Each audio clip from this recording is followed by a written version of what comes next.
Aussi, combien s'en tiennent là, qui n'extraient rien de leur impression, vieillissent, inutiles et insatisfaits, comme des célibataires de l'art. Ils ont des chagrins qu'ont les vierges et les paresseux, et que la fécondité ou le travail guérirait. Ils sont plus exaltés à propos des œuvres d'art que les véritables artistes, car leur exaltation n'étant pas pour eux l'objet d'un dur labeur d'approfondissement, elle se répand au dehors, échauffe leur conversation, empourpre leur visage. Ils croient accomplir un acte en hurlant à se casser la voix « Bravo, bravo !» après l'exécution d'une œuvre qu'ils aiment. Mais ces manifestations ne les forcent pas à éclaircir la nature de leur amour. Ils ne la connaissent pas. Cependant, celui-ci, inutilisé, reflue même sur leurs conversations les plus calmes, leur fait faire de grands gestes, des grimaces, des hochements de tête quand ils parlent d'art. J'ai été à un concert, je vous avouerai que ça ne m'emballe pas. On commence le quatuor, ah mais non d'une pipe, ça change. La figure de l'amateur à ce moment-là exprime une inquiétude anxieuse, comme s'il pensait « Mais je vois des étincelles, ça sent le roussi, il y a le feu. » Tonnerre de Dieu, ce que j'entends là, c'est exaspérant, c'est mal écrit, mais c'était pastrouillant, ce n'est pas l'œuvre de tout le monde. Ce regard est précédé d'une intonation anxieuse aussi, de port de tête, de nouvelles gesticulations, tout le ridicule des moignons de l'oison qui n'a pas résolu le problème des ailes et cependant est travaillé du désir de planer. De concerts en concerts passe sa vie ce stérile amateur, aigri et inassouvi quand il grisonne, sans vieillesse féconde, en quelque sorte, le célibataire de l'art. Mais cette gente fort haïssable qui pue son mérite et n'a point reçu sa part de contentement est touchante parce qu'elle est le premier essai informe du besoin de passer de l'objet variable du plaisir intellectuel à son organe permanent. Encore, si risibles soient-ils, ne sont-ils pas tout à fait à dénier? Ils sont les premiers essais de la nature qui veut créer l'artiste, aussi informe, aussi peu viable que ces premiers animaux qui précédèrent les espèces actuelles et qui n'étaient pas constitués pour durer. Ces amateurs velléitaires et stériles doivent nous toucher comme ces premiers appareils qui ne purent quitter la Terre, mais où résidait, non encore le moyen secret qui restait à découvrir, mais le désir du vol. Et mon vieux, ajoute l'amateur en vous prenant le bras, moi, c'est la 8e fois que je l'entends, et je vous jure bien que ce n'est pas la dernière. Et en effet, comme ils n'assimilent pas ce qui, dans l'art, est vraiment nourricier, ils ont tout le temps besoin de joies artistiques, en proie à une boulimie qui ne les rassasie jamais.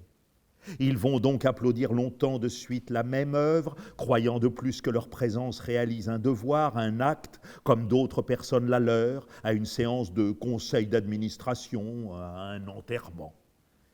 Puis viennent des œuvres autres et même opposées, que ce soit en littérature, en peinture ou en musique, car la faculté de lancer des idées, des systèmes et surtout de se les assimiler a toujours été beaucoup plus fréquente, même chez ceux qui produisent, que le véritable goût, mais prend une extension plus considérable depuis que les revues, les journaux littéraires se sont multipliés et avec eux les vocations factices d'écrivains et d'artistes. Aussi, la meilleure partie de la jeunesse, la plus intelligente, la plus désintéressée, n'aimait-elle plus en littérature que les œuvres ayant une haute portée morale et sociologique, même religieuse.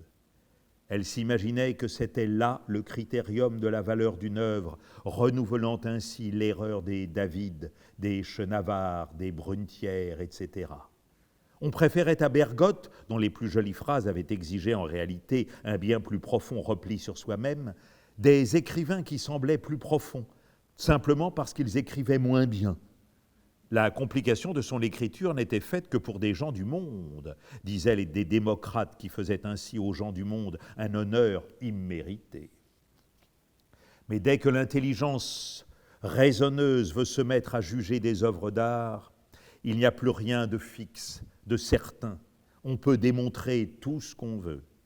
Alors que la réalité du talent est un bien, une acquisition universelle dont on doit avant tout constater la présence sous les modes apparents de la pensée et du style, c'est sur ces dernières que la critique s'arrête pour classer les auteurs. Elle sacre prophète à cause de son ton péremptoire, de son mépris affiché pour l'école qui l'a précédé, un écrivain qui n'apporte nul message nouveau. Cette constante aberration de la critique est telle qu'un écrivain devrait presque préférer être jugé par le grand public si celui-ci n'était incapable de se rendre compte même de ce qu'un artiste a tenté dans un ordre de recherche qui lui est inconnu. Car il y a plus d'analogie entre la vie instinctive du public et le talent d'un grand écrivain qui n'est qu'un instinct religieusement écouté au milieu du silence imposé à tout le reste, un instinct perfectionné et compris, qu'avec le verbiage superficiel et les critères changeants des juges attirés. Leur logomachie se renouvelle de 10 ans en 10 ans, car le kaléidoscope n'est pas composé seulement par les groupes mondains, mais par les idées sociales, politiques, religieuses, qui prennent une ampleur momentanée grâce à leur réfraction dans des masses étendues, mais restent limitées malgré cela à la courte vie des idées dont la nouveauté n'a pu séduire que des esprits peu exigeants en fait de preuve.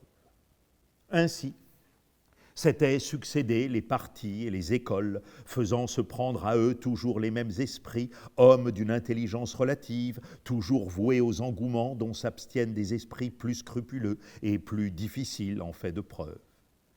Malheureusement, justement parce que les autres ne sont que de demi-esprits, ils ont besoin de se compléter dans l'action. Ils agissent ainsi plus que les esprits supérieurs, attirent à eux la foule et créent autour d'eux non seulement les réputations surfaites et les dédains injustifiés, mais les guerres civiles et les guerres extérieures dont un peu de critique port-royaliste sur soi-même devrait préserver.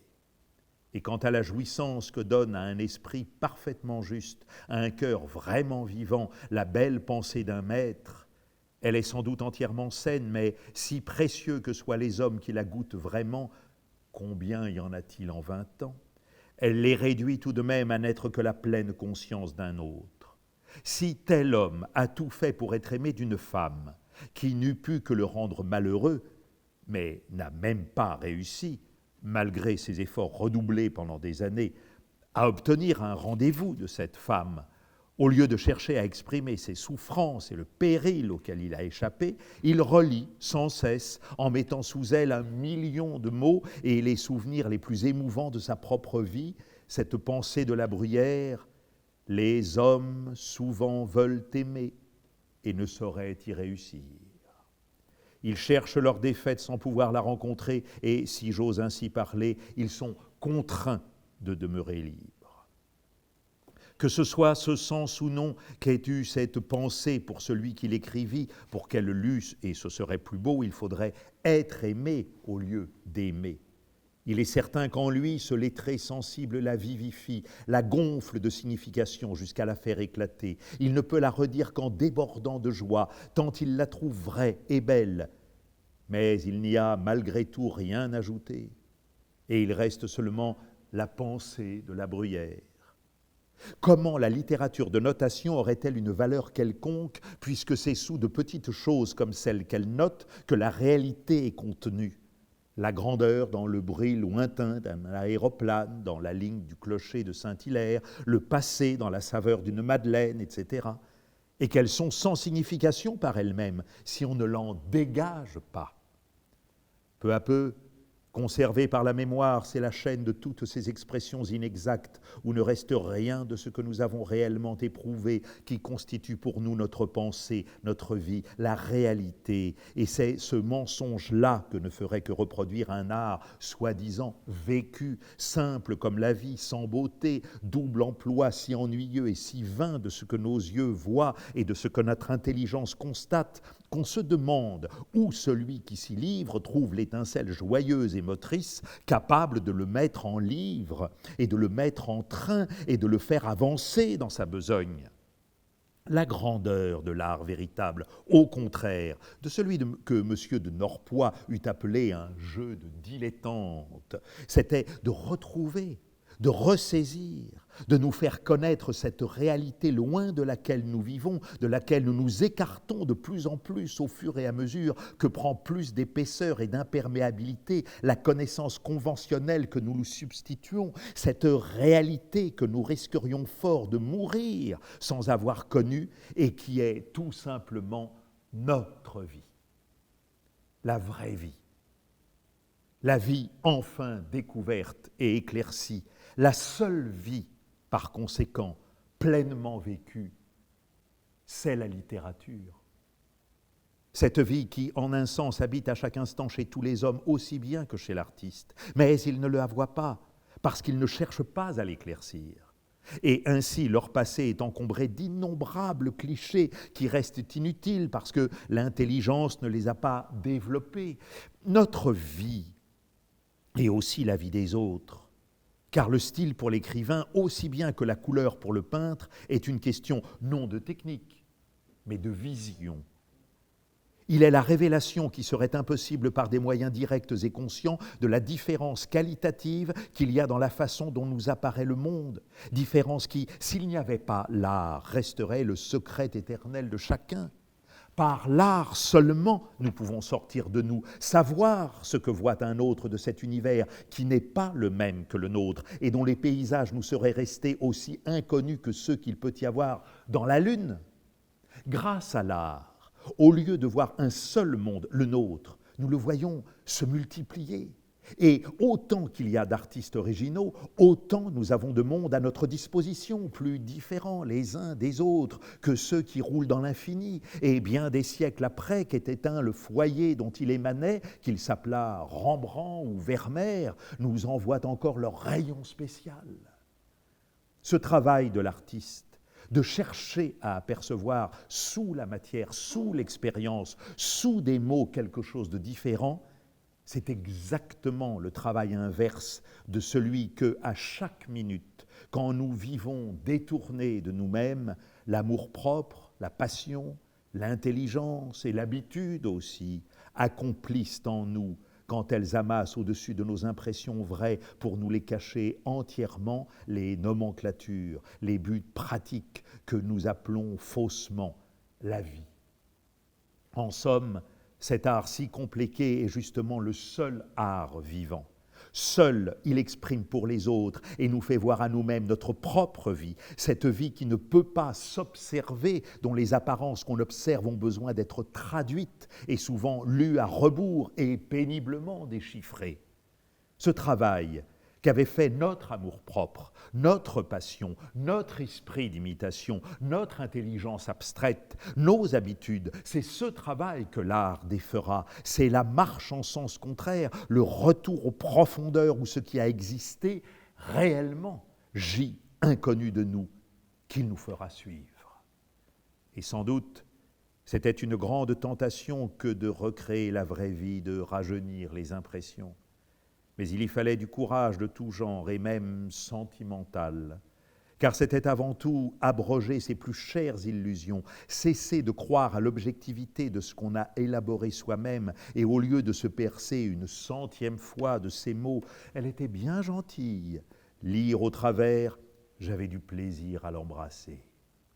Certes, ce que j'avais éprouvé dans ces heures d'amour, tous les hommes l'éprouvent aussi. On éprouve, mais ce qu'on a éprouvé est pareil à certains clichés que ne montrent que du noir, tant qu'on ne les a pas mis près d'une lampe, et qu'eux aussi, il faut regarder à l'envers. On ne sait pas ce que c'est tant qu'on ne l'a pas approché de l'intelligence. Alors seulement, quand elle l'a éclairé, quand elle a intellectualisé, on distingue, et avec quelle peine, la figure de ce qu'on a senti. Mais je me rendais compte aussi que cette souffrance que j'avais connue d'abord avec Gilberte, que notre amour n'appartient pas à l'être qui l'inspire, est salutaire. Accessoirement comme moyen, car si peu que notre vie doive durer, ce n'est que pendant que nous souffrons, que nos pensées, en quelque sorte agitées de mouvements perpétuels et changeants, font monter comme dans une tempête à un niveau d'où nous pouvons la voir, toute cette immensité réglée par des lois sur laquelle, postée à une fenêtre mal placée, nous n'avons pas vu, car le calme du bonheur la laisse unie et à un niveau trop bas. Peut-être seulement pour quelques grands génies, ce mouvement existe-t-il constamment sans qu'il y ait besoin pour eux des agitations de la douleur. Encore, n'est-il pas certain quand nous contemplons l'ample et régulier développement de leurs œuvres joyeuses que nous ne soyons trop portés à supposer, d'après la joie de l'œuvre, celle de la vie, qui a peut-être été au contraire constamment douloureuse.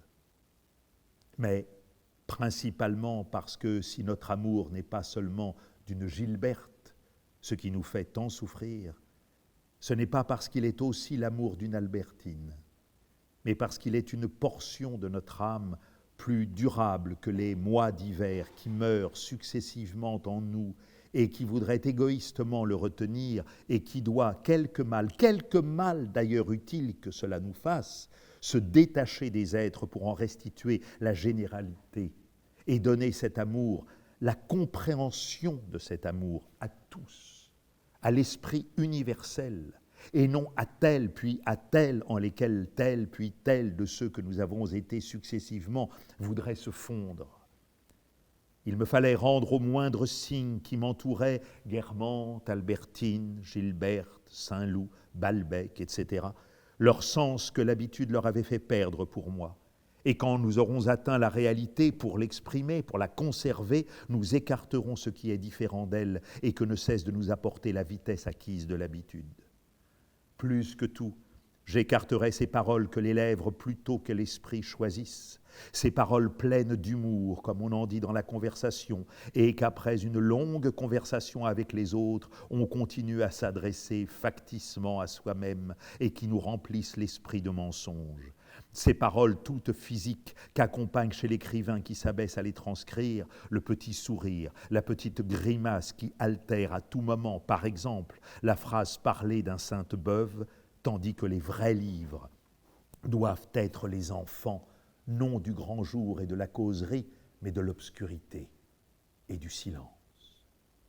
Et comme l'art recompose exactement la vie, autour des vérités qu'on a atteintes en soi-même, flottera toujours une atmosphère de poésie, la douceur d'un mystère qui n'est que le vestige de la pénombre que nous avons dû traverser, l'indication marquée exactement comme par un altimètre de la profondeur d'une œuvre. Car cette profondeur n'est pas inhérente à certains sujets, comme le croient des romanciers matérialistement spiritualistes, puisqu'ils ne peuvent pas descendre au-delà du monde des apparences et dont toutes les nobles intentions, pareilles à ces vertueuses tirades habituelles chez certaines personnes incapables du plus petit acte de bonté, ne doivent pas nous empêcher de remarquer qu'ils n'ont même pas eu la force d'esprit de se débarrasser de toutes les banalités de forme acquises par l'imitation. Quant aux vérités que l'intelligence, même des plus hauts esprits, cueille à claire-voix devant elle en pleine lumière, leur valeur peut être très grande. Mais elles ont des contours plus secs et sont planes, n'ont pas de profondeur, parce qu'il n'y a pas eu de profondeur à franchir pour les atteindre, parce qu'elles n'ont pas été recréées. Souvent des écrivains, au fond de qui n'apparaissent plus ces vérités mystérieuses, n'écrivent plus à partir d'un certain âge qu'avec leur intelligence qui a pris de plus en plus de force.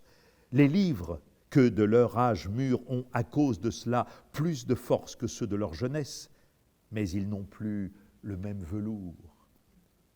Je sentais pourtant que ces vérités que l'intelligence dégage directement de la réalité ne sont pas à dédaigner entièrement, car elles pourraient enchasser d'une matière moins pure, mais encore pénétrée d'esprit, ces impressions que nous apportent hors du temps l'essence commune aux sensations du passé et du présent, mais qui, plus précieuses, sont aussi trop rares pour que l'œuvre d'art puisse être composée seulement avec elles. Capable d'être utilisé pour cela, je sentais se presser en moi une foule de vérités relatives aux passions, au caractère, aux mœurs. Leur perception me causait de la joie. Pourtant, il me semblait me rappeler que plus d'une d'entre elles, je l'avais découverte dans la souffrance, d'autres dans de bien médiocres plaisirs. Chaque personne qui nous fait souffrir peut être rattachée par nous à une divinité dont elle n'est qu'un reflet fragmentaire et le dernier degré. Divinité, idée, dont la contemplation nous donne aussitôt de la joie au lieu de la peine que nous avions. Tout l'art de vivre, c'est de nous servir des personnes qui nous font souffrir que comme d'un degré permettant d'accéder à leur forme divine et de peupler ainsi joyeusement notre vie de divinité. Alors, moins éclatante sans doute que celle qui m'avait fait apercevoir que l'œuvre d'art était le seul moyen de retrouver le temps perdu, une nouvelle lumière se fit en moi. Et je compris que tous ces matériaux de l'œuvre littéraire, c'était ma vie passée. Je compris qu'ils étaient venus à moi dans les plaisirs frivoles, dans la paresse, dans la tendresse, dans la douleur, emmagasinés par moi sans que je devinasse plus leur destination, leur survivance même, que la graine mettant en réserve tous les aliments qui nourriront la plante. Comme la graine, je pourrais mourir quand la plante se serait développée et je me trouvais avoir vécu pour elle sans le savoir, sans que ma vie me parût devoir entrer jamais en contact avec ces livres que j'aurais voulu écrire et pour lesquels, quand je me mettais autrefois à ma table, je ne trouvais pas de sujet. Ainsi, toute ma vie jusqu'à ce jour aurait pu et n'aurait pas pu être résumée sous ce titre « Une vocation ». Elle ne l'aurait pas pu en ce sens que la littérature n'avait joué aucun rôle dans ma vie. Elle l'aurait pu en ce que cette vie, les souvenirs de ses tristesses, de ses joies, formaient une réserve pareille à cet albumène qui est logé dans l'ovule des plantes et dans lequel celui-ci puise sa nourriture pour se transformer en graine, en ce temps où on ignore encore que l'embryon d'une plante se développe, lequel est pourtant le lieu de phénomènes chimiques et respiratoires secrets, mais très actifs. Ainsi ma vie était-elle en rapport avec ce qu'amènerait ma maturation. Et ceux qui ne se nourriraient ensuite d'elle ignoreraient, comme ceux qui mangent les graines alimentaires, que les riches substances qu'elles contiennent ont été faites pour leur nourriture, avaient d'abord nourri la graine et permis sa maturation. En cette matière, les mêmes comparaisons qui sont fausses si on part d'elles peuvent être vraies si on y aboutit. Le littérateur envie le peintre, il aimerait prendre des croquis, des notes, il est perdu s'il le fait. Mais quand il écrit, il n'est pas un geste de ses personnages, un tic, un accent qui n'ait été apporté à son inspiration par sa mémoire. Il n'est pas un nom de personnage inventé sous lequel il ne puisse mettre 60 noms de personnages vus, dont l'un a posé pour la grimace, l'autre pour le monocle, tel pour la colère, tel pour le mouvement avantageux du bras, etc. Et alors, l'écrivain se rend compte que si son rêve d'être un peintre n'était pas réalisable d'une manière consciente et volontaire, il se trouve pourtant avoir été réalisé et que l'écrivain lui aussi a fait son carnet de croquis sans le savoir. Car, mu par l'instinct qui était en lui, l'écrivain, bien avant qu'il crût le devenir un jour, omettait régulièrement de regarder tant de choses que les autres remarquent, ce qui le faisait accuser par les autres de distraction et par lui-même de ne savoir ni écouter ni voir. Pendant ce temps-là, il dictait à ses yeux et à ses oreilles de retenir à jamais ce qui semblait aux autres des riens puérils, l'accent avec lequel avait été dite une phrase et l'air de figure et le mouvement d'épaule qu'avait fait à un certain moment telle personne dont il ne sait peut-être rien d'autre, il y a de cela bien des années, et cela parce que cet accent, il l'avait déjà entendu ou sentait qu'il pourrait le réentendre, que c'était quelque chose de renouvelable, de durable. C'est le sentiment du général qui, dans l'écrivain futur, choisit lui-même ce qui est général et pourra entrer dans l'œuvre d'art. Car il n'a écouté les autres que quand, si bêtes ou si fous qu'ils fussent, répétant comme des perroquets ce que disent les gens de caractère semblable, il s'était fait par là même les oiseaux prophètes, les porte-paroles d'une loi psychologique. Il ne se souvient que du général, par de tels accents, par de tels mouvements de physionomie, eussent-ils été vus dans sa plus lointaine enfance. La vie des autres était représentée en lui, et quand plus tard il écrirait, viendrait composé d'un mouvement d'épaule commun à beaucoup, vrai comme s'il était noté sur le cahier d'un anatomiste, mais ici pour exprimer une vérité psychologique. Et emmanchant sur ses épaules un mouvement de cou fait par un autre, chacun ayant donné son instant de pause. Il n'est pas certain que pour créer une œuvre littéraire, l'imagination et la sensibilité ne soient pas des qualités interchangeables et que la seconde ne puisse pas, sans grand inconvénient, être substituée à la première, comme des gens dont l'estomac est incapable de digérer chargent de cette fonction leur intestin. Un homme né sensible et qui n'aurait pas d'imagination pourrait malgré cela écrire des romans admirables. La souffrance que les autres lui causeraient, ses efforts pour la prévenir, les conflits qu'elle et la seconde personne cruelle créeraient, tout cela, interprété par l'intelligence, pourrait faire la matière d'un livre, non seulement aussi beau que s'il était imaginé, inventé, mais encore aussi extérieur à la rêverie de l'auteur s'il avait été lui-même livré et heureux, aussi surprenant pour lui-même, aussi accidentel qu'un caprice fortuit de l'imagination. Les êtres les plus bêtes, par leurs gestes, leurs propos, leurs sentiments involontairement exprimés, manifestent des lois qu'ils ne perçoivent pas, mais que l'artiste surprend en eux. À cause de ce genre d'observation, le vulgaire croit l'écrivain méchant, et il le croit à tort, car dans un ridicule, l'artiste voit une belle généralité. Il ne l'impute pas plus à grief à la personne observée que le chirurgien ne la mésestimerait d'être affecté d'un trouble assez fréquent de la circulation. Aussi se moque-t-il moins que personne des ridicules. Malheureusement, il est plus malheureux qu'il n'est méchant. Quand il s'agit de ses propres passions, tout en connaissant aussi bien la généralité, il s'affranchit moins aisément des souffrances personnelles qu'elles causent. Sans doute, quand un insolent nous insulte, nous aurions mieux aimé qu'il nous loie, et surtout quand une femme que nous adorons nous trahit, que ne nous donnerions pas pour qu'elle en fût autrement. Mais le ressentiment de l'affront, les douleurs de l'abandon auraient alors été les terres que nous n'aurions jamais connues et dont la découverte, si pénible qu'elle soit à l'homme, devient précieuse pour l'artiste. Aussi les méchants et les ingrats, malgré eux, figurent dans son œuvre. Le pamphlétaire associe involontairement à la gloire la canaille qui la flétrit. On peut reconnaître dans toute œuvre d'art ce que l'artiste a le plus haï et, hélas, même celle qu'il a le plus aimée. Elles-mêmes n'ont fait que poser pour l'écrivain dans le moment même où, bien contre son gré, elle le faisait le plus souffrir. Quand j'aimais Albertine, je m'étais bien rendu compte qu'elle ne m'aimait pas, et j'avais été obligé de me résigner à ce qu'elle me fît seulement connaître ce que c'est qu'éprouver de la souffrance, de l'amour, et même au commencement du bonheur.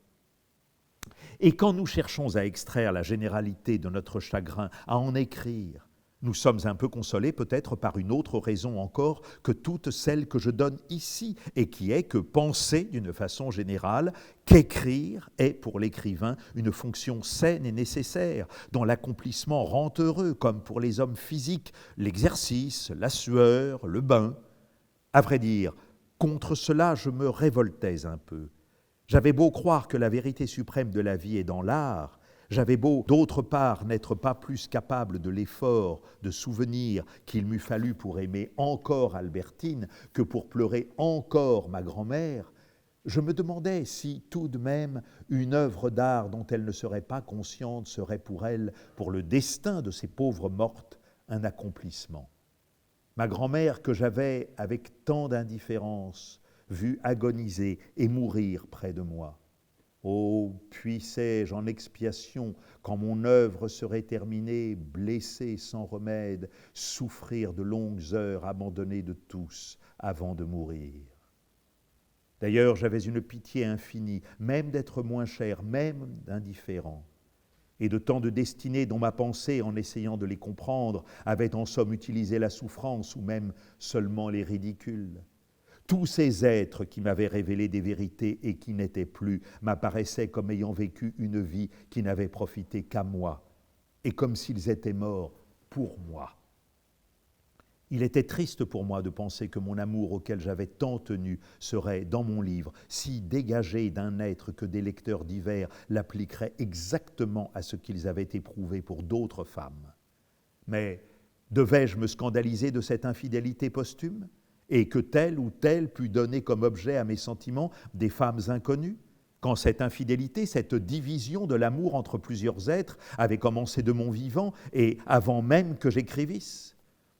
J'avais bien souffert successivement pour Gilberte, pour Madame de Guermantes, pour Albertine. Successivement aussi, je les avais oubliés. Et seul mon amour dédié à des êtres différents avait été durable. La profanation d'un de mes souvenirs par des lecteurs inconnus, je l'avais consommé avant eux. Je n'étais pas loin de me faire horreur, comme se le ferait peut-être à lui-même quelque parti nationaliste au nom duquel des hostilités se seraient poursuivies et à qui seul aurait servi une guerre où tant de nobles victimes auraient souffert et succombé, sans même savoir, ce qui pour ma grand-mère du moins eût été une telle récompense, l'issue de la lutte. Et ma seule consolation qu'elle ne sût pas que je me mettais enfin à l'œuvre était que, tel est le lot des morts, si elle ne pouvait jouir de mon progrès, elle avait cessé depuis longtemps d'avoir conscience de mon inaction, de ma vie manquée, qui avait été une telle souffrance pour elle. Et certes, il n'y aurait pas que ma grand-mère, pas qu'Albertine, mais bien d'autres encore dont j'avais pu assimiler une parole, un regard, mais qu'en tant que créatures individuelles, je ne me rappelais plus.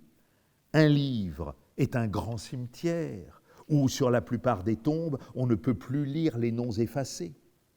Parfois, au contraire, on se souvient très bien du nom, mais sans savoir si quelque chose de l'être qui le porta survit dans ces pages. Cette jeune fille aux prunelles profondément enfoncées, à la voix traînante, est-elle ici? Et si elle y repose, en effet, dans quelle partie? On ne sait plus. Et comment trouver sous les fleurs? Mais, puisque nous vivons loin des êtres individuels, puisque nos sentiments les plus forts, comme avait été mon amour pour ma grand-mère, pour Albertine, au bout de quelques années, nous ne les connaissons plus, puisque ne sont plus pour nous qu'un mot incompris, puisque nous pouvons parler de ces morts avec les gens du monde chez qui nous avons encore plaisir à nous trouver quand tout ce que nous aimons pourtant est mort, alors, s'il est un moyen pour nous d'apprendre à comprendre ces mots oubliés, ce moyen, ne devons-nous pas l'employer ? Fallut-il pour cela les transcrire d'abord en un langage universel, mais qui, du moins, sera permanent, qui ferait de ceux qui ne sont plus, en leur essence la plus vraie, une acquisition perpétuelle pour toutes les âmes? Même cette loi du changement qui nous a rendu ces mots inintelligibles, si nous parvenons à l'expliquer, notre infirmité ne devient-elle pas une force nouvelle? D'ailleurs, l'œuvre à laquelle nos chagrins ont collaboré peut être interprétée pour notre avenir, à la fois comme un signe néfaste de souffrance et comme un signe heureux de consolation. En effet, si on dit que les amours, les chagrins du poète lui ont servi, l'ont aidé à construire son œuvre, si les inconnus qui s'en doutaient le moins, l'une par une méchanceté, l'autre par une raillerie, ont apporté chacune leur pierre pour l'édification du monument qu'elles ne verront pas, on ne songe pas assez que la vie de l'écrivain n'est pas terminée avec cette œuvre, que la même nature qui lui a fait avoir de telles souffrances, lesquelles sont entrées dans son œuvre, cette nature continuera de vivre après l'œuvre terminée, lui fera aimer d'autres femmes dans des conditions qui seraient pareilles s'il ne les faisait légèrement dévier tout ce que le temps modifie dans les circonstances, dans le sujet lui-même, dans son appétit d'amour et dans sa résistance à la douleur. À ce premier point de vue, l'œuvre doit être considérée seulement comme un amour malheureux qui en présage fatalement d'autres et qui fera que la vie ressemblera à l'œuvre, que le poète n'aura presque plus besoin d'écrire, tant il pourra trouver dans ce qu'il a écrit la figure anticipée de ce qui arrivera. Ainsi, mon amour pour Albertine, tant qu'il en différa, était déjà inscrit dans mon amour pour Gilberte. Au milieu des jours heureux duquel j'avais entendu pour la première fois prononcer le nom et faire le portrait d'Albertine par sa tante, sans me douter que ce germe insignifiant se développerait et s'étendrait un jour sur toute ma vie. Mais à un autre point de vue, l'œuvre est signe de bonheur, parce qu'elle nous apprend que dans tout amour, le général gît à côté du particulier, et à passer du second au premier par une gymnastique qui fortifie contre le chagrin en faisant négliger sa cause pour approfondir son essence.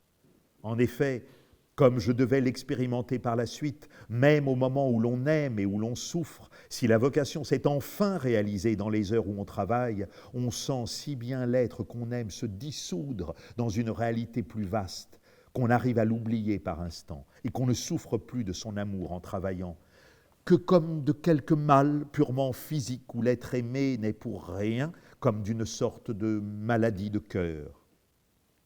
Il est vrai que c'est une question d'instant et que l'effet semble être le contraire si le travail vient un peu plus tard.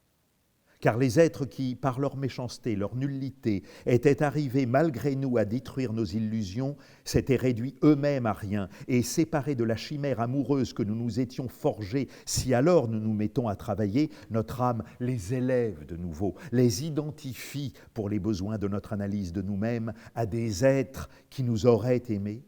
Et dans ce cas, la littérature, recommençant le travail d'effet de l'illusion amoureuse, donne une sorte de survie à des sentiments qui n'existaient plus.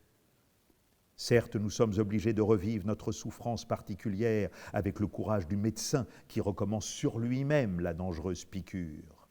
Mais en même temps, il nous faut la penser sous une forme générale qui nous fait, dans une certaine mesure, échapper à son étreinte, qui fait de tous les copartageants de notre peine et qui n'est même pas exempte d'une certaine joie. Là où la vie emmure, l'intelligence perce une issue. Car s'il n'est pas de remède à un amour non partagé, on sort de la constatation d'une souffrance, ne fût-ce qu'en en tirant les conséquences qu'elle comporte. L'intelligence ne connaît pas ces situations fermées de la vie sans issue. Aussi fallait-il me résigner, puisque rien ne peut durer qu'en devenant général et si l'esprit meurt à soi-même, à l'idée que même les êtres qui furent les plus chers à l'écrivain n'ont fait, en fin de compte, que poser pour lui comme chez les peintres. En amour, notre rival heureux, autant dire notre ennemi, est notre bienfaiteur. Un être qui n'excitait en nous qu'un insignifiant désir physique, il ajoute aussitôt une valeur immense, étrangère, mais que nous confondons avec lui. Si nous n'avions pas de rivaux, le plaisir ne se transformerait pas en amour. Si nous n'en avions pas ou si nous ne croyons pas en avoir, car il n'est pas nécessaire qu'ils existent réellement. Suffisante pour notre bien est cette vie illusoire que donne à des rivaux inexistants notre soupçon, notre jalousie. Parfois, quand un morceau douloureux est resté à l'état d'ébauche, une nouvelle tendresse, une nouvelle souffrance nous arrive qui nous permettent de le finir, de l'étoffer. Pour ces grands chagrins utiles, on ne peut pas encore trop se plaindre, car ils ne manquent pas, ils ne se font pas attendre bien longtemps. Tout de même, il faut se dépêcher de profiter d'eux, car ils ne durent pas très longtemps. C'est qu'on se console, ou bien, quand ils sont trop forts, si le cœur n'est plus très solide, on meurt. Car le bonheur seul est salutaire pour le corps, mais c'est le chagrin qui développe les forces de l'esprit. D'ailleurs, ne nous découvrait-il pas à chaque fois une loi ? Qu'il n'en serait pas moins indispensable pour nous remettre chaque fois dans la vérité, nous forcer à prendre les choses au sérieux, arrachant chaque fois les mauvaises herbes de l'habitude, du scepticisme, de la légèreté, de l'indifférence. Il est vrai que cette vérité, qui n'est pas compatible avec le bonheur, avec la santé, ne l'est pas toujours avec la vie. Le chagrin finit par tuer. À chaque nouvelle peine trop forte, nous sentons une veine de plus qui saillit, développe sa sinuosité mortelle au long de notre temps sous nos yeux. Et c'est ainsi que peu à peu se font ces terribles figures ravagées du vieux Rembrandt, du vieux Beethoven, de qui tout le monde se moquait. Et ce ne serait rien que les poches des yeux et les rides du front s'il n'y avait la souffrance du cœur. Mais puisque les forces peuvent se changer en d'autres forces, puisque l'ardeur qui dure devient lumière et que l'électricité de la foudre peut photographier, puisque notre sourde douleur au cœur peut élever au-dessus d'elle comme un pavillon la permanence visible d'une image à chaque nouveau chagrin, acceptons le mal physique qu'il nous donne pour la connaissance spirituelle qu'il nous apporte. Laissons se désagréger notre corps, puisque chaque nouvelle parcelle qui s'en détache vient cette fois lumineuse et lisible, pour la compléter au prix de souffrances dont d'autres, plus doués, n'ont pas besoin, pour la rendre plus solide au fur et à mesure que les émotions effritent notre vie, s'ajouter à notre œuvre. Les idées sont des succédanés des chagrins. Au moment où ceux-ci se changent en idées, ils perdent une partie de leur action nocive sur notre cœur, et même, au premier instant, la transformation elle-même dégage subitement de la joie. Succédanés dans l'ordre du temps seulement d'ailleurs, car il semble que l'élément premier ce soit l'idée et le chagrin. Seulement le mode selon lequel certaines idées entrent d'abord en nous. Mais il y a plusieurs familles dans le groupe des idées. Certaines sont tout de suite des joies. Ces réflexions me faisaient trouver un sens plus fort et plus exact à la vérité que j'avais toujours pressentie. Notamment quand Madame de Cambremer se demandait comment je pouvais délaisser pour Albertine un homme remarquable comme Elstir. Même au point de vue intellectuel, je sentais qu'elle avait tort, mais je ne savais pas ce qu'elle méconnaissait. C'étaient les leçons avec lesquelles on fait son apprentissage d'homme de lettres. La valeur objective des arts est peu de choses en cela, car ce qu'il s'agit de faire sortir, d'amener à la lumière, ce sont nos sentiments, nos passions, c'est-à-dire les passions, les sentiments de tous. Une femme dont nous avons besoin, qui nous fait souffrir, tire de nous des séries de sentiments autrement profonds, autrement vitaux qu'un homme supérieur qui nous intéresse. Il reste à savoir, selon le plan où nous vivons, si nous trouvons que telle trahison par laquelle nous a fait souffrir une femme est peu de choses auprès des vérités que cette trahison nous a découvertes, et que la femme, heureuse d'avoir fait souffrir, n'aurait guère pu comprendre. En tout cas, ces trahisons ne manquent pas. Un écrivain peut se mettre sans crainte à un long travail, que l'intelligence commence son ouvrage, en cours de route surviendront bien assez de chagrins qui se chargeront de le finir. Quant au bonheur, il n'a presque qu'une seule utilité, rendre le malheur possible. Il faut que dans le bonheur nous formions des liens bien doux et bien forts de confiance et d'attachement pour que leur rupture nous cause le déchirement si précieux qui s'appelle le malheur. Si l'on n'avait pas été heureux, ne fût-ce que par l'espérance, les malheurs seraient sans cruauté et par conséquent sans fruit. Et plus qu'au peintre, à l'écrivain, pour obtenir du volume et de la consistance, de la généralité, de la réalité littéraire, comme il lui faut beaucoup d'églises vues pour en peindre une seule, il lui faut aussi beaucoup d'êtres pour un seul sentiment. Car si l'art est long et la vie courte, on peut dire en revanche que si l'inspiration est courte, les sentiments qu'elle doit peindre ne sont pas beaucoup plus longs. Ce sont nos passions qui esquivent nos livres, le repos d'intervalle qui les écrit. Quand elle renaît, quand nous pouvons reprendre le travail, la femme qui posait devant nous pour un sentiment ne nous le fait déjà plus éprouver. Il faut continuer à le peindre d'après une autre. Et si c'est une trahison pour l'être littérairement, grâce à la similitude de nos sentiments, qui fait qu'une œuvre est à la fois le souvenir de nos amours passés et la prophétie de nos amours nouvelles, il n'y a pas grand inconvénient à ces substitutions. C'est une des causes de la vanité des études où on essaye de deviner de qui parle un auteur. Car une œuvre, même de confession directe, est pour le moins intercalée entre plusieurs épisodes de la vie de l'auteur. Ceux antérieurs qui l'ont inspiré, ceux postérieurs qui ne lui ressemblent pas moins, les amours suivantes, leurs particularités étant calquées sur les précédentes. Car à l'être que nous avons le plus aimé, nous ne sommes pas si fidèles qu'à nous-mêmes. Et nous l'oublions, tôt ou tard, pour pouvoir, puisque c'est un des traits de nous-mêmes, recommencer d'aimer. Tout au plus à cet amour, celle que nous avons tant aimée a-t-elle ajouté une forme particulière qui nous fera lui être fidèles, même dans l'infidélité. Nous aurons besoin, avec la femme suivante, des mêmes promenades du matin, ou de la reconduire de même le soir, ou de lui donner 100 fois trop d'argent. Une chose curieuse que cette circulation de l'argent que nous donnons à des femmes qui, à cause de cela, nous rendent malheureux, c'est-à-dire nous permettent d'écrire des livres, On peut presque dire que les œuvres, comme dans les puits artésiens, montent d'autant plus haut que la souffrance a plus profondément creusé le cœur. Ces substitutions ajoutent à l'œuvre quelque chose de désintéressé, de plus général, qui est aussi une leçon austère que ce n'est pas aux êtres que nous devons nous attacher, que ce ne sont pas les êtres qui existent réellement et sont par conséquent susceptibles d'expression, mais les idées. Encore faut-il se hâter et ne pas perdre de temps pendant qu'on a à sa disposition ces modèles. Car ceux qui posent pour le bonheur n'ont généralement pas beaucoup de séances à donner, ni hélas, puisqu'elles aussi, elles passent si vite, ceux qui posent la douleur. D'ailleurs, même quand elle ne fournit pas en nous la découvrant la matière de notre œuvre, elle nous est utile en nous y incitant. L'imagination, la pensée peuvent être des machines admirables en soi, mais elles peuvent être inertes. La souffrance alors les met en marche. Et les êtres qui posent pour nous la douleur nous accordent des séances si fréquentes dans cet atelier où nous n'allons que dans ces périodes-là et qui est à l'intérieur de nous-mêmes.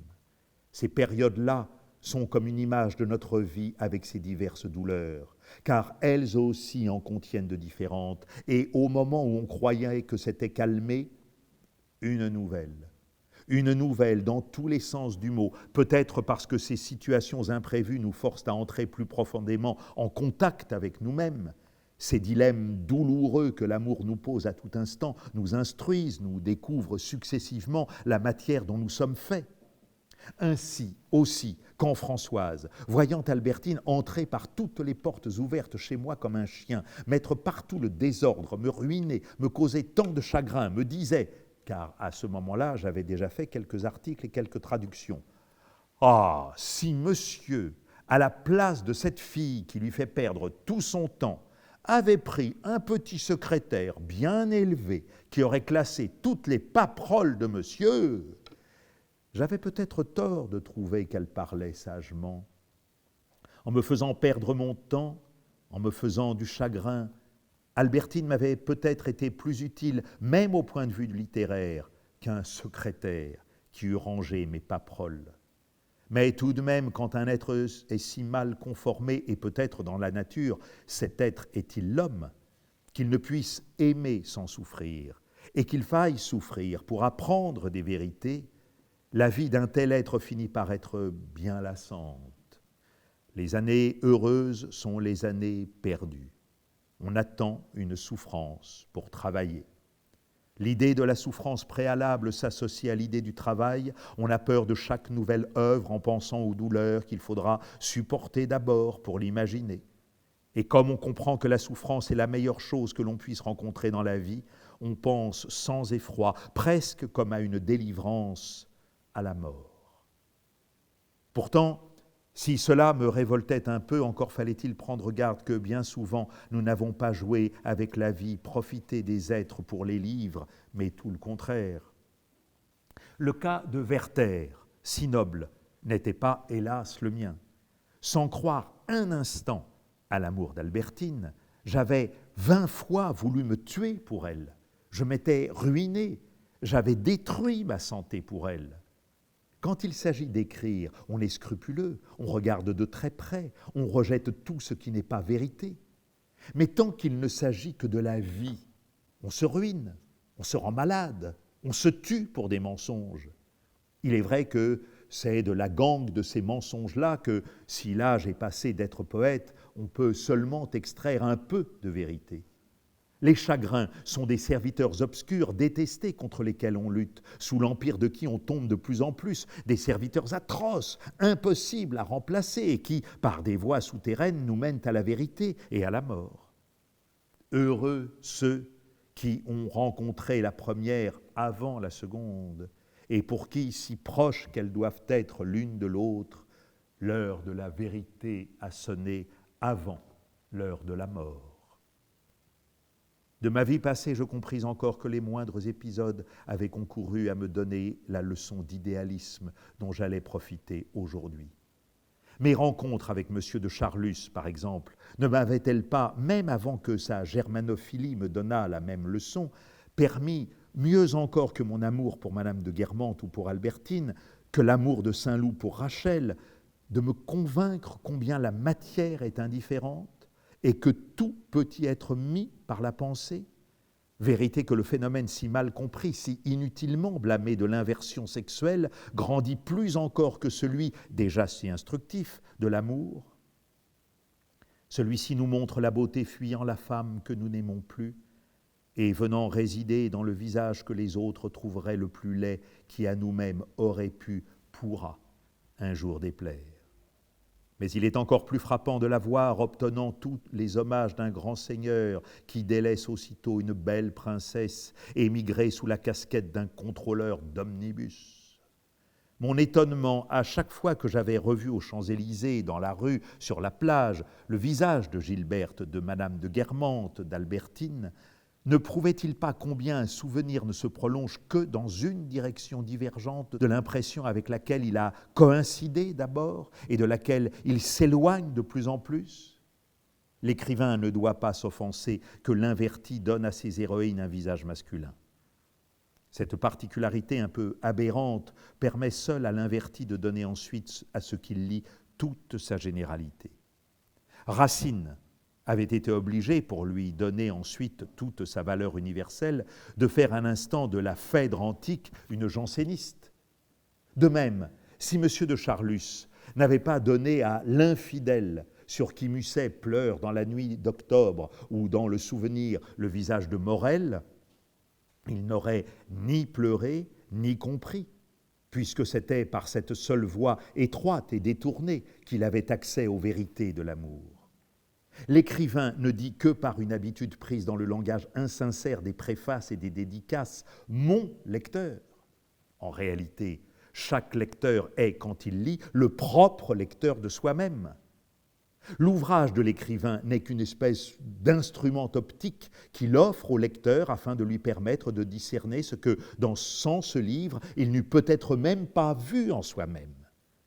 La reconnaissance en soi-même par le lecteur de ce que dit le livre est la preuve de la vérité de celui-ci, et vice-versa, au moins dans une certaine mesure, la différence entre les deux textes pouvant être souvent imputée non à l'auteur, mais au lecteur. De plus, le livre peut être trop savant, trop obscur pour le lecteur naïf, et ne lui présenter ainsi qu'un vers trouble avec lequel il ne pourra pas lire. Mais d'autres particularités, comme l'inversion, peuvent faire que le lecteur a besoin de lire d'une certaine façon pour bien lire. L'auteur n'a pas à s'en offenser, mais au contraire à laisser la plus grande liberté au lecteur en lui disant « Regardez vous-même, si vous voyez mieux avec ce vers-ci, avec celui-là, avec cet autre. » Si je m'étais toujours tant intéressé aux rêves que l'on a pendant le sommeil, n'est-ce pas parce que, compensant la durée par la puissance, il vous aide à mieux comprendre ce cas de subjectif, par exemple, l'amour? Par le simple fait que, mais avec une vitesse prodigieuse, il réalise ce qu'on appellerait vulgairement vous mettre une femme dans la peau, jusqu'à nous faire passionnément aimer pendant un sommeil de quelques minutes une laide, ce qui dans la vie réelle lui demandait des années d'habitude, de collage, et comme s'ils étaient inventés par quelques docteurs miraculeux, des piqûres intraveineuses d'amour, aussi bien qu'ils peuvent l'être aussi de souffrance. Avec la même vitesse, la suggestion amoureuse qu'ils nous ont inculquée se dissipe, et quelquefois non seulement l'amoureuse nocturne a cessé d'être pour nous comme telle, étant redevenue la laide bien connue, mais quelque chose de plus précieux se dissipe aussi, tout un tableau ravissant de sentiments, de tendresse, de volupté, de regrets vaguement estompés, tout un embarquement poursitaire de la passion dont nous voudrions noter, pour l'état de veille, les nuances d'une vérité délicieuse, mais qui s'efface comme une toile trop pâlie qu'on ne peut restituer. Et bien plus, c'était peut-être aussi par le jeu formidable qu'il fait avec le temps que le rêve m'avait fasciné. N'avais-je pas vu souvent en une nuit, en une minute d'une nuit, des temps bien lointains, relégués à ces distances énormes où nous ne pouvons plus rien distinguer des sentiments que nous y éprouvions, fondre à toute vitesse sur nous, nous aveuglant de leur clarté, comme s'ils avaient été des avions géants au lieu des pâles étoiles que nous croyons, nous faire revoir tout ce qu'ils avaient contenu pour nous, nous donnant l'émotion, le choc, la clarté de leur voisinage immédiat qui ont repris, une fois qu'on est réveillé, la distance qu'ils avaient miraculeusement franchie jusqu'à nous faire croire, à tort d'ailleurs, qu'ils étaient un des modes pour retrouver le temps perdu. Je m'étais rendu compte que seule la perception grossière et erronée place tout dans l'objet, quand tout est dans l'esprit. J'avais perdu ma grand-mère en réalité bien des mois après l'avoir perdue en fait. J'avais vu les personnes variées d'aspect selon l'idée que moi ou d'autres s'en faisaient. Une seule, être plusieurs selon les personnes qui la voyaient, divers Swann au début par exemple, princesse de Luxembourg pour le premier président, même pour une seule au cours des années, nom de Guermantes, divers Swann pour moi. J'avais vu l'amour placé dans une personne, ce qui n'est que dans la personne qui aime. Je m'en étais d'autant mieux rendu compte que j'avais fait s'étendre à l'extrême la distance entre la réalité objective et l'amour. Rachel pour Saint-Loup et pour moi, Albertine pour moi et Saint-Loup, Morel ou le conducteur d'omnibus pour Charlus ou d'autres personnes, et malgré cela, tendresse de Charlus, vers de Musset, etc. Enfin, dans une certaine mesure, la germanophilie de M. de Charlus, comme le regard de Saint-Loup sur la photographie d'Albertine, m'avait aidé à me dégager pour un instant, sinon de ma germanophobie, du moins de ma croyance en la pure objectivité de celle-ci, et à me faire penser que, peut-être, en était-il de la haine comme de l'amour, et que dans le jugement terrible que portait en ce moment même la France à l'égard de l'Allemagne, qu'elle jugeait hors de l'humanité, y avait-il surtout une objectivation de sentiments, comme ceux qui faisaient paraître Rachel et Albertine si précieuses, l'une à Saint-Loup, l'autre à moi. Ce qui rendait possible, en effet, que cette perversité ne fût pas entièrement intrinsèque à l'Allemagne et que, de même qu'individuellement j'avais eu des amours successives, après la fin desquelles l'objet de cet amour m'apparaissait sans valeur, j'avais déjà vu dans mon pays des haines successives qui avaient fait apparaître, par exemple, comme des traîtres 1000 fois pires que les Allemands auxquels ils livraient la France, des Dreyfusards comme Reynard, avec lesquels collaboraient aujourd'hui les patriotes contre un pays dont chaque membre était forcément un menteur, une bête féroce, un imbécile, exception faite des Allemands qui avaient embrassé la cause française, comme le roi de Roumanie, le roi des Belges ou l'impératrice de Russie. Il est vrai que les anti-Dreyfusards m'eussent répondu « ce n'est pas la même chose ».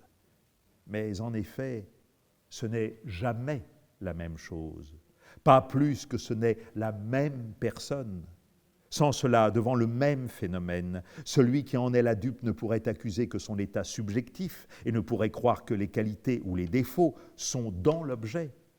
L'intelligence n'a point de peine alors à baser sur cette différence une théorie. Enseignement contre nature des congréganistes selon les radicaux, impossibilité de la race juive à se nationaliser, haine perpétuelle de la race allemande contre la race latine, la race jaune étant momentanément réhabilitée. Ce côté subjectif se marquait d'ailleurs dans les conversations des neutres, où les germanophiles, par exemple, avaient la faculté de cesser un instant de comprendre et même d'écouter quand on leur parlait des atrocités allemandes en Belgique. Et pourtant, elles étaient réelles. Ce que je remarquais de subjectif dans la haine, comme dans la vue elle-même, n'empêchait pas que l'objet pût posséder des qualités ou des défauts réels et ne faisait nullement s'évanouir la réalité en un pur relativisme. Et si, après tant d'années écoulées et de temps perdus, je sentais cette influence capitale de l'acte interne jusque dans les relations internationales, tout au commencement de ma vie, ne m'en étais-je pas douté quand je lisais dans le jardin de Combray un de ces romans de Bergotte que même aujourd'hui, si j'en ai feuilleté quelques pages oubliées où je vois les ruses d'un méchant, je ne repose qu'après m'être assuré, en passant 100 pages, que vers la fin, ce même méchant est dûment humilié et vite assez pour apprendre que ses ténébreux projets ont échoué.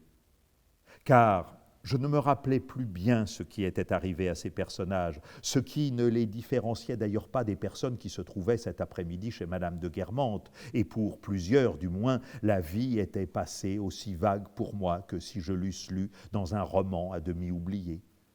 Le prince d'Agrigente avait-il fini par épouser Mademoiselle X? Ou plutôt, n'était-ce pas le frère de Mademoiselle X qui avait dû épouser la sœur du prince d'Agrigente? Ou bien faisais-je une confusion avec une ancienne lecture ou un rêve récent? Le rêve était encore un de ces faits de ma vie qui m'avait toujours le plus frappé, qui avait dû le plus servir à me convaincre du caractère purement mental de la réalité et dont je ne dédaignerais pas l'aide dans la composition de mon œuvre. Quand je vivais d'une façon un peu moins désintéressée pour un amour, un rêve venait rapprocher singulièrement de moi, lui faisant parcourir de grandes distances de temps perdu, ma grand-mère, Albertine, que j'avais recommencé à aimer parce qu'elle m'avait fourni dans mon sommeil une version, d'ailleurs atténuée, de l'histoire de la blanchisseuse. Je pensais qu'il viendrait quelquefois rapprocher ainsi de moi des vérités, des impressions que mon effort seul ou même les rencontres de la nature ne me présentaient pas, qu'il réveillerait en moi du désir, du regret de certaines choses inexistantes, ce qui est la condition pour travailler, pour s'abstraire de l'habitude, pour se détacher du concret. Je ne dédaignerai pas cette seconde muse, cette muse nocturne qui suppléerait parfois à l'autre. J'avais vu les nobles devenir vulgaires quand leur esprit, comme celui du duc de Guermantes par exemple, était vulgaire. Vous n'êtes pas gêné, comme eût pu dire Cottard. J'avais vu, dans l'affaire Dreyfus pendant la guerre, dans la médecine, croire que la vérité est un certain fait, que les ministres, le médecin, possèdent un oui ou non qui n'a pas besoin d'interprétation, qui fait qu'un cliché radiographique indique sans interprétation ce qu'a le malade, que les gens du pouvoir savaient si Dreyfus était coupable, savaient, sans avoir besoin d'envoyer pour cela Roch enquêter sur place, si Saraï avait eu ou non les moyens de marcher en même temps que les Russes. Il n'est pas une heure de ma vie qui n'eût servi à m'apprendre que seule la perception plutôt grossière et erronée place tout dans l'objet, quand tout au contraire est dans l'esprit. En somme, si j'y réfléchissais, la matière de mon expérience, laquelle serait la matière de mon livre, me venait de Swann, non pas seulement par tout ce qui le concernait lui-même et Gilberte, mais c'était lui qui m'avait, dès Combray, donné le désir d'aller à Balbec, où sans cela mes parents n'eussent jamais eu l'idée de m'envoyer, et sans quoi je n'aurais pas connu Albertine, mais même les Guermantes, puisque ma grand-mère n'eût pas retrouvé Madame de Villeparisis, moi fait la connaissance de Saint-Loup et de Monsieur de Charlus, ce qui m'avait fait connaître la duchesse de Guermantes et par elle sa cousine, de sorte que ma présence même en ce moment chez le prince de Guermantes, où venait de me venir brusquement l'idée de mon œuvre, ce qui faisait que je devais à Swann non seulement la matière, mais la décision, me venait aussi de Swann. Pédoncule un peu mince peut-être pour supporter ainsi l'étendue de toute ma vie, le côté de Guermantes s'étant trouvé en ce sens ainsi procédé du côté de chez Swann. Mais bien souvent cet auteur des aspects de notre vie est quelqu'un de bien inférieur à Swann, est l'être le plus médiocre. N'eût-il pas suffi qu'un camarade quelconque m'indiquât quelque agréable fille à y posséder, que probablement je n'aurais pas rencontrée, pour que je fusse allé à Balbec? Souvent ainsi on rencontre plus tard un camarade déplaisant, on lui serre à peine la main, et pourtant, si jamais on y réfléchit, c'est d'une parole en l'air qu'il nous a dite, d'un « vous devriez venir à Balbec » que toute notre vie et notre œuvre sont sorties. Nous ne lui en avons aucune reconnaissance, sans que cela soit faire preuve d'ingratitude, car en disant ces mots, il n'a nullement pensé aux énormes conséquences qu'il aurait pour nous. C'est notre sensibilité et notre intelligence qui ont exploité les circonstances, lesquelles, sa première impulsion donnée, se sont engendrées les unes les autres, sans qu'il eût pu prévoir la cohabitation avec Albertine, plus que la soirée masquée chez les Guermantes. Sans doute, son impulsion fut nécessaire, et par là la forme extérieure de notre vie, la matière même de notre œuvre dépendent de lui. Sans Swann, Mes parents n'eussent jamais eu l'idée de m'envoyer à Balbec. Il n'était pas d'ailleurs responsable des souffrances que lui-même avait indirectement causées. Elles tenaient à ma faiblesse. La sienne l'avait bien fait souffrir lui-même par Odette. Mais en déterminant ainsi la vie que nous avons menée, il a par là même exclu toutes les vies que nous aurions pu mener à la place de celle-là. Si Swann ne m'avait pas parlé de Balbec, je n'aurais pas connu Albertine, la salle à manger de l'hôtel, les Guermantes, mais je serais allé ailleurs. J'aurais connu des gens différents. Ma mémoire, comme mes livres, serait remplie de tableaux tout autres, que je ne peux même pas imaginer, et dont la nouveauté, inconnue de moi, me séduit et me fait regretter de n'être pas allé plutôt vers elle, et qu'Albertine, et la plage de Balbec, et Rivebelle, et les Guermantes ne me fussent pas restés toujours inconnus. Certes, c'est au visage tel que je l'avais aperçu pour la première fois devant la mer que je rattachais certaines choses que j'écrirais sans doute. En un sens, j'avais raison de les lui rattacher, car si je n'étais pas allé sur la digue ce jour-là, si je ne l'avais pas connue, toutes ces idées ne se seraient pas développées, à moins qu'elles l'eussent été par une autre. J'avais tort aussi, car ce plaisir générateur que nous avons à trouver rétrospectivement dans un beau visage de femme vient de nos sens. Il était bien certain, en effet, que ces pages que j'écrirais, Albertine, surtout l'Albertine d'alors, ne les eût pas comprises. Mais c'est justement pour cela, et c'est une indication à ne pas vivre dans une atmosphère trop intellectuelle, parce qu'elle était si différente de moi, qu'elle m'avait fécondé par le chagrin, et même d'abord par le simple effort pour imaginer ce qui diffère de soi.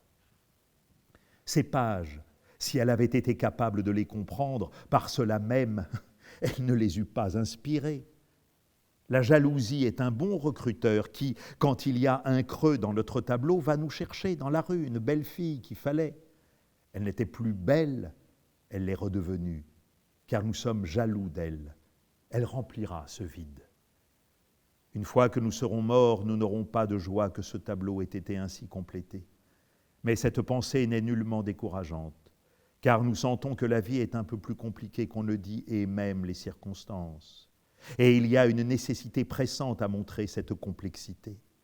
La jalousie, si utile, ne naît pas forcément d'un regard ou d'un récit ou d'une rétroflexion.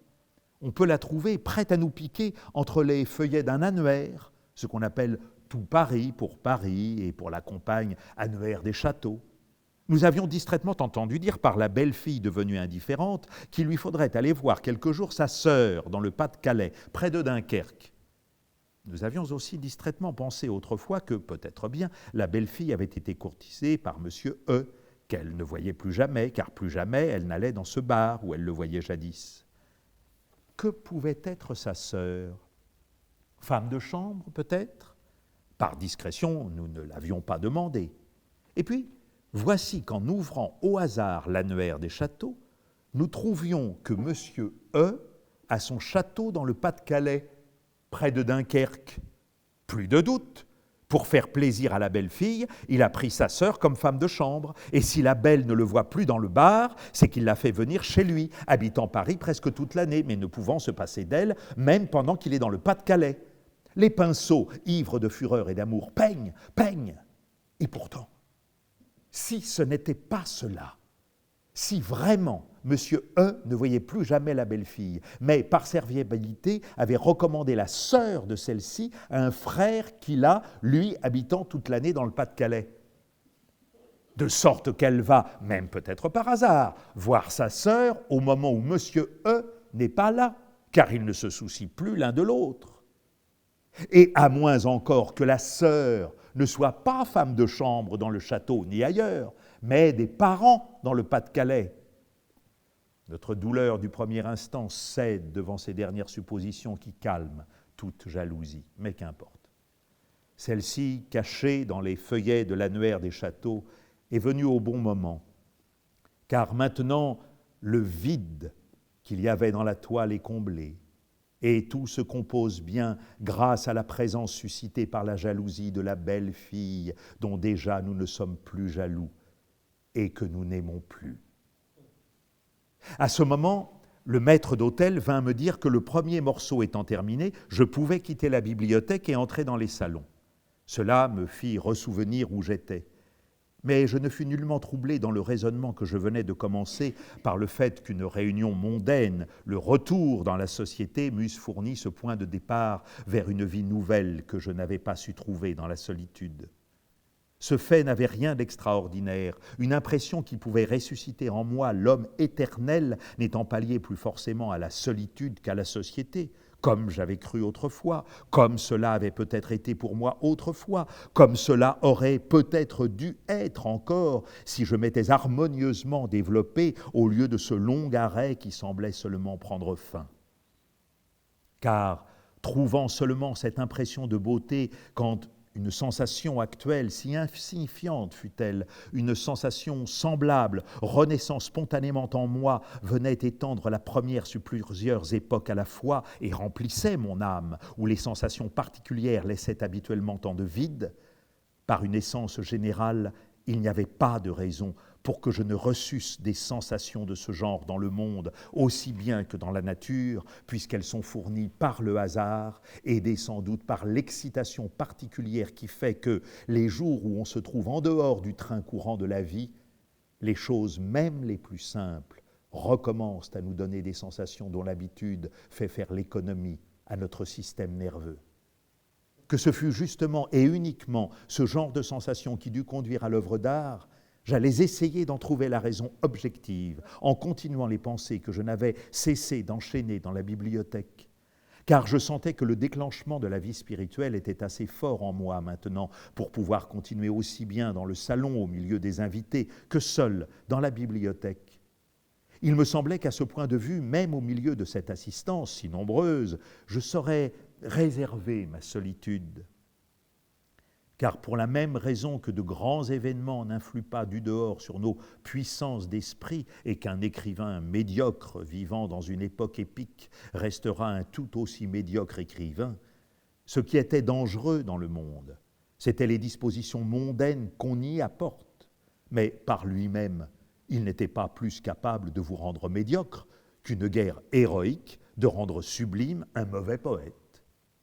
En tout cas, qu'il fût théoriquement utile ou non que l'œuvre d'art fût constituée de cette façon, et en attendant que j'eusse examiné ce point comme j'allais le faire, je ne pouvais nier qu'en ce qui me concernait, quand des impressions vraiment esthétiques m'étaient venues, ça avait toujours été à la suite de sensations de ce genre. Il est vrai qu'elles avaient été assez rares dans ma vie, mais elles la dominaient.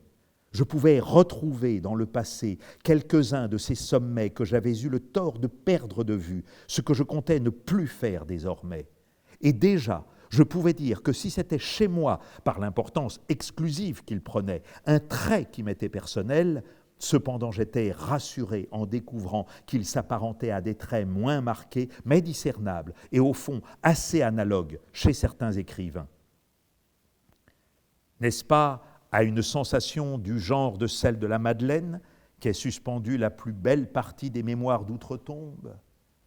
Hier au soir, je me promenais seul, je fus tiré de mes réflexions par le gazouillement d'une grive perchée sur la plus haute branche d'un bouleau.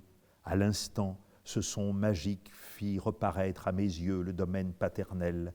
J'oubliais les catastrophes dont je venais d'être le témoin et, transporté subitement dans le passé, je revis ces campagnes où j'entendis si souvent siffler la grive. Et une des 2 ou 3 plus belles phrases de ces mémoires n'est-elle pas celle-ci ? Une odeur fine et suave d'héliotrope s'exhalait d'un petit carré de fèves en fleurs. Elle ne nous était point apportée par une brise de la patrie, mais par un vent sauvage de terre neuve, sans relation avec la plante exilée, sans sympathie de réminiscence et de volupté. Dans ce parfum non respiré de la beauté, non épuré dans son sein, non répandu sur ses traces, dans ce parfum changé d'aurore, de culture et de monde, il y avait toutes les mélancolies des regrets, de l'absence et de la jeunesse. Un des chefs-d'œuvre de la littérature française, Sylvie de Gérard de Nerval, a, tout comme le livre des Mémoires d'outre-tombe relatif à Combourg, une sensation du même genre que le goût de la madeleine et le gazouillement de la grive. Chez Baudelaire, enfin, ces réminiscences, plus nombreuses encore, sont évidemment moins fortuites et par conséquent, à mon avis, décisives. C'est le poète lui-même qui, avec plus de choix et de paresse, recherche volontairement dans l'odeur d'une femme, par exemple, de sa chevelure et de son sein, les analogies inspiratrices qui lui évoqueront l'azur du ciel immense et rond, et un port rempli de flammes et de mâts. J'allais chercher à me rappeler les pièces de Baudelaire à la base desquelles se trouve ainsi une sensation transposée pour achever de me replacer dans une filiation aussi noble et me donner par là l'assurance que l'œuvre, que je n'avais plus aucune hésitation à entreprendre, méritait l'effort que j'allais lui consacrer quand, étant arrivé au bas de l'escalier qui descendait de la bibliothèque, je me trouvais tout à coup dans le grand salon et au milieu d'une fête qui allait me sembler bien différente de celle auxquelles j'avais assisté autrefois et allait revêtir pour moi un aspect particulier et prendre un sens nouveau. En effet, dès que j'entrais dans le grand salon, bien que je tinsse toujours ferme en moi au point où j'en étais le projet que je venais de former, un coup de théâtre se produisit qui allait élever contre mon entreprise la plus grave des objections, une objection que je surmonterais sans doute, mais qui, tandis que je continuais à réfléchir en moi-même aux conditions de l'œuvre d'art, allait, par l'exemple 100 fois répété de la considération la plus propre à me faire hésiter, interrompre à tout instant mon raisonnement. Au premier moment, je ne compris pas pourquoi j'hésitais à reconnaître le maître de maison, les invités, et pourquoi chacun semblait s'être fait une tête, généralement poudrée, et qui les changeait complètement. Le prince avait encore en recevant cet air bonhomme d'un roi de féerie que je lui avais trouvé la première fois, mais cette fois semblant s'être soumis lui-même à l'étiquette qu'il avait imposée à ses invités, il s'était affublé d'une barbe blanche et traînant à ses pieds qu'elles alourdissaient comme des semelles de plomb, semblait avoir assumé de figurer un des âges de la vie. Ses moustaches étaient blanches aussi, comme s'il restait après elles le gel de la forêt du Petit Pousset. Elles semblaient incommoder, la bouche raidie, et l'effet, une fois produit, il aurait dû les enlever. À vrai dire, je ne le reconnus qu'à l'aide d'un raisonnement et en concluant de la simple ressemblance de certains traits à une identité de la personne.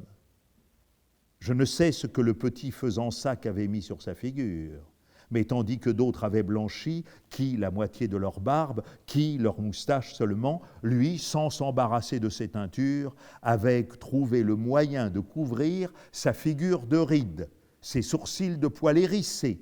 Tout cela, d'ailleurs, ne lui seyait pas. Son visage faisait l'effet d'être durci, bronzé, solennisé. Cela le vieillissait tellement qu'on n'aurait plus dit du tout un jeune homme.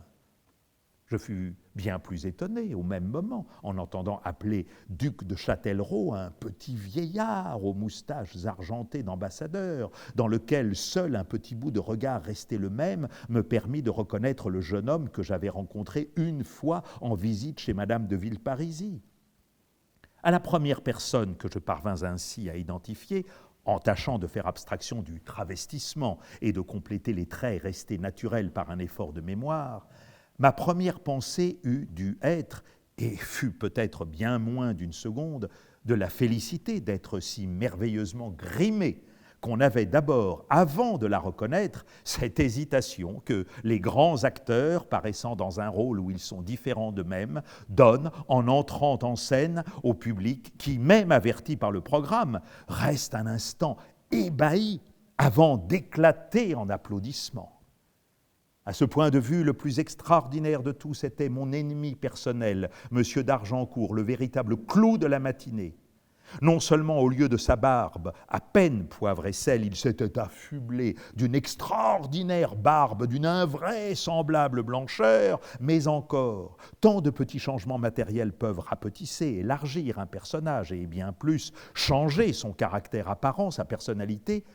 C'était un vieux mendiant, qui n'inspirait plus aucun respect, qu'était devenu cet homme dont la solennité, la raideur empesée étaient encore présentes à mon souvenir, et qui donnait à son personnage de vieux gâteux une telle vérité que ses membres tremblotaient, que les traits détendus de sa figure, habituellement hautaine, ne cessaient de sourire avec une niaise béatitude. Poussé à ce degré, l'art du déguisement devient quelque chose de plus, une transformation complète de la personnalité. En effet, quelque rien avait beau me certifier que c'était bien Argencourt qui donnait ce spectacle inénarrable et pittoresque, combien d'états successifs d'un visage ne me fallait-il pas traverser si je voulais retrouver celui de l'Argencourt que j'avais connu et qui était tellement différent de lui-même, tout en n'ayant à sa disposition que son propre corps. C'était évidemment la dernière extrémité où il avait pu le conduire, sans en crever, le plus fier visage, le torse le plus cambré, n'était plus qu'une loque en bouillie, agitée de ci, de là, à peine en se rappelant certains sourires d'Argencourt, qui jadis tempéraient parfois un instant sa hauteur, pouvait-on trouver dans l'Argencourt vrai celui que j'avais vu si souvent ? Pouvait-on comprendre que la possibilité de sourire de vieux marchands d'habits ramollis exista dans le gentleman correct d'autrefois? Mais à supposer que ce fût la même intention de sourire qu'eut Argencourt à cause de la prodigieuse transformation de son visage, la matière même de l'œil par laquelle il l'exprimait était tellement différente que l'expression devenait tout autre, et même d'un autre. J'eus un fou rire devant ce sublime gaga, aussi émolié dans sa bénévole caricature de lui-même que l'était dans la manière tragique Monsieur de Charlus, foudroyé et poli. Monsieur d'Argencourt, dans son incarnation de moribond bouffe, d'un reignard exagéré par la biche, était d'un accès aussi facile, aussi affable que Monsieur de Charlus, roi lyre, qui se découvrait avec application devant le plus médiocre salueur. Pourtant, je n'eus pas l'idée de lui dire mon admiration pour la vision extraordinaire qu'il offrait. Ce ne fut pas mon antipathie ancienne qui m'en empêcha, car précisément il était arrivé à être tellement différent de lui-même que j'avais l'illusion d'être devant une autre personne, aussi bienveillante, aussi désarmée, aussi inoffensive que l'Argencourt habituel était rouge, hostile et dangereux. Tellement une autre personne qu'à voir ce personnage ineffablement grimaçant, comique et blanc, ce bonhomme de neige simulant un général d'Ourakine en enfance, il me semblait que l'être humain pouvait subir des métamorphoses aussi complètes que celles de certains insectes. J'avais l'impression de regarder derrière le vitrage instructif d'un muséum d'histoire naturelle, ce que peut être devenu l'insecte le plus rapide, le plus sûr en ses traits, et je ne pouvais pas ressentir des sentiments que m'avait toujours inspiré M. d'Argencourt devant cette molle chrysalide, plutôt vibratile que remuante, mais je me tus, je ne félicitais pas M. d'Argencourt d'offrir un spectacle qui semblait reculer les limites entre lesquelles peuvent se mouvoir les transformations du corps humain. Certes, dans les coulisses du théâtre ou pendant un bal costumé, on est plutôt porté par politesse à exagérer la peine, presque à affirmer l'impossibilité qu'on a à reconnaître la personne travestie. Ici, au contraire, un instinct m'avait averti de les dissimuler le plus possible. Je sentais qu'elle n'avait plus rien de flatteur, parce que la transformation n'était pas voulue et m'avisait enfin, ce à quoi je n'avais pas songé en entrant dans ce salon, que toute fête, si simple soit-elle, quand elle a lieu longtemps après qu'on a cessé d'aller dans le monde, et pour peu qu'elle réunisse quelques-unes des mêmes personnes qu'on a connues autrefois, vous fait l'effet d'une fête travestie, de la plus réussie de toutes, de celle où l'on est le plus sincèrement intrigué par les autres, mais où ces têtes qu'ils se sont faites depuis longtemps sans le vouloir ne se laissent pas défaire par un débarbouillage une fois la fête finie. Intrigués par les autres, hélas, aussi les intriguant nous-mêmes, car la même difficulté que j'éprouvais à mettre le nom qu'il fallait sur les visages semblait partagée par toutes les personnes qui, apercevant le mien, n'y prenaient pas plus garde que si elles ne l'eussent jamais vu, ou tâchaient de dégager de l'aspect actuel un souvenir différent. Si M. d'Argencourt venait faire cet extraordinaire numéro, qui était certainement la vision la plus saisissante dans son burlesque que je garderais de lui, c'était comme un acteur qui rentre une dernière fois sur la scène avant que le rideau tombe tout à fait au milieu des éclats de rire. Si je ne lui en voulais plus, c'est parce qu'en lui, qui avait retrouvé l'innocence du premier âge, il n'y avait plus aucun souvenir des notions méprisantes qu'il avait pu avoir de moi, aucun souvenir d'avoir vu M. de Charlus me lâcher brusquement le bras, soit qu'il n'y eût plus rien en lui de ses sentiments, soit qu'il fût obligé, pour arriver jusqu'à nous, de passer par des réfracteurs physiques si déformants qu'il changeait en route absolument de sens, et que M. d'Argencourt sembla bon, faute de moyens physiques d'exprimer encore qu'il était mauvais, et de refouler sa perpétuelle hilarité invitante. C'était trop de parler d'un acteur, et débarrassé qu'il était de toute âme consciente, c'est comme une poupée trépidante à la barbe postiche de laine blanche que je le voyais agiter, promener dans ce salon, comme dans un guignol à la fois scientifique et philosophique, où il servait, comme dans une oraison funèbre ou un cours de Sorbonne, à la fois de rappel à la vanité de tout et d'exemple d'histoire naturelle. Des poupées, mais pour les identifier à celui qu'on avait connu, il fallait lire sur plusieurs plans à la fois, situés derrière elles, et qui leur donnaient de la profondeur, et forçaient à faire un travail d'esprit quand on avait devant soi ces vieillards fantoches, car on était obligé de les regarder, en même temps qu'avec les yeux, avec la mémoire. Des poupées baignant dans les couleurs immatérielles des années, des poupées extériorisant le temps qui d'habitude n'est pas visible, pour le devenir, cherche des corps et partout où il les rencontre s'en empare pour montrer sur eux sa lanterne magique. Aussi immatériel que jadis Golo sur le bouton de porte de ma chambre de Combray, ainsi le nouveau et si méconnaissable Argencourt était là comme la révélation du temps qu'il rendait partiellement visible. Dans les éléments nouveaux qui composaient la figure de M. d'Argencourt et son personnage, on lisait un certain chiffre d'années. On reconnaissait la figure symbolique de la vie, non telle qu'elle nous apparaît, c'est-à-dire permanente, mais réelle, atmosphère si changeante que le fier seigneur s'y peint en caricature le soir, comme un marchand d'habits. En d'autres êtres, d'ailleurs, ces changements, ces véritables aliénations semblaient sortir du domaine de l'histoire naturelle, et on s'étonnait, en entendant un nom, qu'un même être pût présenter, non comme M. d'Argencourt, les caractéristiques d'une nouvelle espèce différente, mais les traits extérieurs d'un autre caractère. C'était bien, comme pour M. d'Argencourt, des possibilités insoupçonnées que le temps avait tirées de telle jeune fille. Mais ces possibilités, bien qu'étant toutes physiognomoniques ou corporelles, semblaient avoir quelque chose de moral. Les traits du visage, s'ils changent, s'ils s'assemblent autrement, s'ils sont balancés de façon habituelle, d'une façon plus lente, prennent, avec un aspect autre, une signification différente. De sorte qu'il y avait telle femme qu'on avait connue bornée et sèche, chez laquelle un élargissement des joues, devenu méconnaissable, un buscage imprévisible du nez, causait la même surprise, la même bonne surprise souvent, que tel mot sensible et profond, telle action courageuse et noble qu'on n'aurait jamais attendu d'elle. Autour de ce nez nouveau, on voyait s'ouvrir des horizons qu'on n'eût pas osé espérer.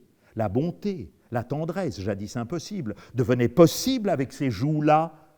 On pouvait faire entendre devant ce menton ce qu'on n'aurait jamais eu l'idée de dire devant le précédent. Tous ces traits nouveaux du visage impliquaient d'autres traits de caractère. La sèche et maigre jeune fille était devenue une vaste et indulgente douairière. Ce n'est plus dans un sens zoologique, comme pour M. d'Argencourt, c'est dans un sens social et moral qu'on pouvait dire que c'était une autre personne.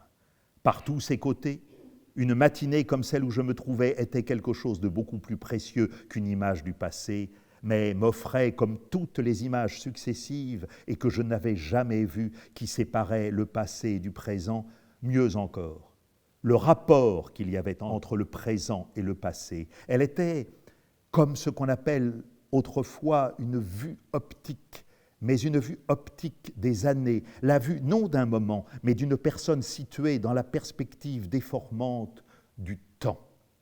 Quant à la femme dont M. d'Argencourt avait été l'amant, elle n'avait pas beaucoup changé, si l'on tenait compte du temps passé.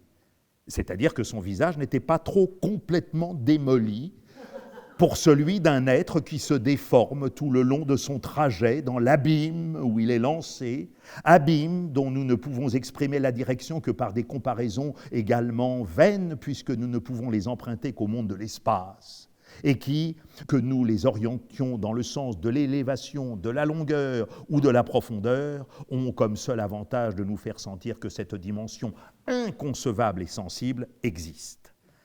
La nécessité pour donner un nom aux figures de remonter effectivement le cours des années me forçait, en réaction, de rétablir ensuite, en leur donnant leur place réelle, les années auxquelles je n'avais pas pensé.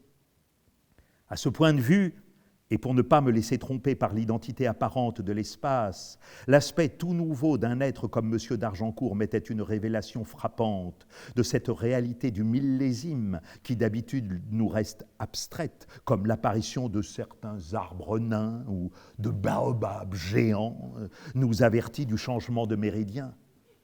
Alors, la vie nous apparaît comme la féerie, où on voit d'acte en acte le bébé devenir adolescent, homme mûr, et se courber vers la tombe. Et comme c'est par des changements perpétuels qu'on sent que ces êtres prélevés à des distances assez grandes sont si différents, on sent qu'on a suivi la même loi que ces créatures qui se sont tellement transformées qu'elles ne ressemblent plus, sans avoir cessé d'être, justement parce qu'elles n'ont pas cessé d'être, à ce que nous avons vu d'elles jadis.